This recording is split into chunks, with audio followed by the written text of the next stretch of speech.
Bonjour à toutes et à tous. Le livre du jour, SPQR, Histoire de l'ancienne Rome de Mary Bird, aux éditions Tempus chez Perrin. L'auteur est une historienne connue et reconnue mondialement pour la qualité de ses travaux. Elle enseigne dans les plus prestigieuses universités et elle est membre de différentes académies des arts et des sciences. Aujourd'hui, elle conseille la BBC pour ses émissions historiques. J'ai lu cet ouvrage avec grand intérêt et je dois dire que j'ai grandement apprécié. Cet ouvrage est vraiment exceptionnel par la qualité de l'écriture, des sources, la pédagogie, la manière dont est présentée cette histoire de Rome qui commence avec Romulus et Rémus. Fondation historique ou légendaire, l'auteur donne des pistes de réponse. Vous l'avez compris, je suis sous le charme de cet ouvrage qui est pour moi une référence sur cette histoire de la Rome ancienne.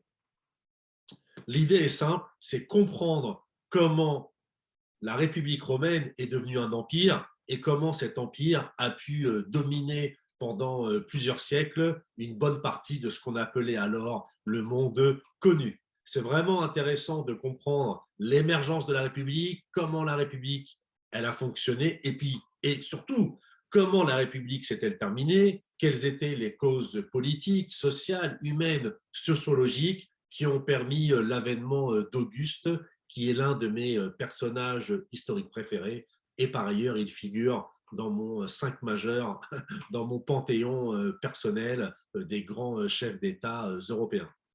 J'aimerais vous lire un passage pour vous donner envie de découvrir cet ouvrage qui est vraiment passionnant. Je n'hésiterai pas à le redire, si nécessaire. Prologue, l'histoire de Rome. C'est une chose importante que la Rome antique. Ignorer les Romains, ce n'est pas seulement fermer les yeux sur le passé lointain. Aujourd'hui encore, Rome nous aide à définir notre rapport au monde et à penser ce que nous sommes, depuis les hautes sphères de la théorie jusqu'à la comédie populaire. 2000 ans plus tard, elle continue de soutenir l'édifice de la culture et de la politique occidentale, de façonner ce que nous écrivons, notre vision du monde et la place que nous y occupons. C'est quand même intéressant de savoir et de comprendre pour quelles raisons Rome continue de nous fasciner, de nous impressionner et pourquoi elle reste un objet d'étude. Et je suis intimement convaincu qu'il en sera toujours ainsi tant que les hommes auront le souci de l'histoire, de la connaissance et de l'érudition. Cet ouvrage décrypte de manière chirurgicale les différentes évolutions de la République romaine et également de l'Empire. Il y a des portraits passionnants de Cicéron, de différents empereurs. Il y a une plongée dans ce monde romain qui fut vraiment dur, impitoyable. Et on comprend également, à travers toutes ces pages, la réalité du génie romain. Vraiment, vous serez, je suis intimement convaincu, conquis par cette lecture. Il y a un autre passage que j'aimerais vous citer. On a souvent tendance à critiquer les Romains, le passé, et on oublie un peu la réalité historique, et notamment ce fameux contexte sans lequel il n'y a pas d'histoire et d'études sérieuses. L'auteur dit « En bâtissant leur empire, ils ne foulèrent pas brutalement aux pieds des peuples innocents, qui ne s'occupaient que d'eux-mêmes et vivaient dans une paix harmonieuse avant de voir paraître l'horizon des régions conquérantes. Les victoires romaines étaient brutales. Ce n'est pas sans raison que la conquête des Gaules par Jules César a été comparée à un génocide et critiquée dans ces mêmes termes par certains Romains à l'époque. Toutefois, et vraiment c'est là le plus important, l'expansion de Rome ne se déroula pas dans un monde où prospéraient des communautés vivant en paix les unes avec les autres. La violence y était au contraire endémique, les nations rivales tiraient leur puissance de la force militaire et de petits empires s'y développaient. La plupart des ennemis de Rome n'étaient pas moins militarisés qu'elle, mais pour des raisons que j'essaierai d'expliquer, ils ne l'emportèrent pas sur elle. Et on va comprendre les raisons de toutes ces réussites romaines. Pourquoi Rome s'est-elle imposée pendant tant de décennies? Rome ne fut pas simplement le petit frère violent de la Grèce, féru d'ingénierie, d'efficacité militaire et d'absolutisme, là où son aîné aurait au contraire privilégié la recherche intellectuelle, le théâtre et la démocratie. Certains Romains aimaient prétendre que c'était le cas, et de nombreux historiens de notre temps se sont plu présenter la civilisation antique dans les termes d'une dichotomie simpliste opposant deux cultures très différentes. Nous verrons que cette manière de voir est de part et d'autre erronée. Les cités-États de la Grèce étaient tout aussi avides de remporter des batailles que les Romains, et la plupart d'entre elles n'avaient pas grand-chose à voir avec la brève expérience démocratique athénienne. Fin de citation. D'ailleurs, la démocratie athénienne, il faut rappeler ce que c'est.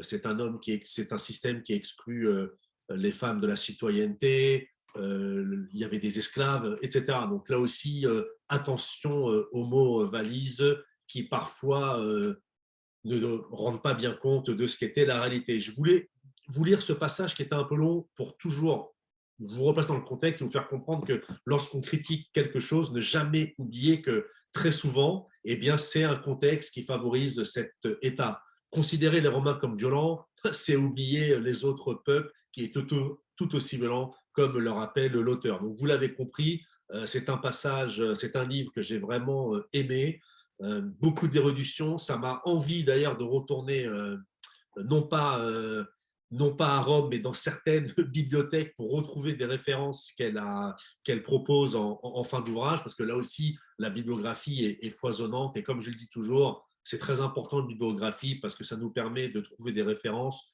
pour creuser les sujets qui nous intéressent et qui sont peu ou pas assez abordés, en tout cas d'un point de vue personnel, dans le livre. C'est un ouvrage que je recommande. Il est vraiment, je vous le dis, j'insiste là-dessus, passionnant.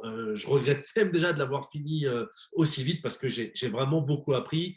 Et puis les passages sur l'Empire, c'est vrai que je le dis très clairement, Auguste est mon personnage préféré, mais les passages sur l'Empire sont vraiment intéressants. Et puis, il y a aussi un aspect que j'aime bien dans les livres d'histoire, lorsqu'on parle d'une époque, d'une période, d'un homme ou d'un empire, c'est également le regard des adversaires ou des alliés. Et Mary Bird évoque également tous ces peuples qui ont combattu Rome et qui sont passés sous domination romaine. C'est toujours intéressant de comprendre comment ils étaient perçus à l'époque.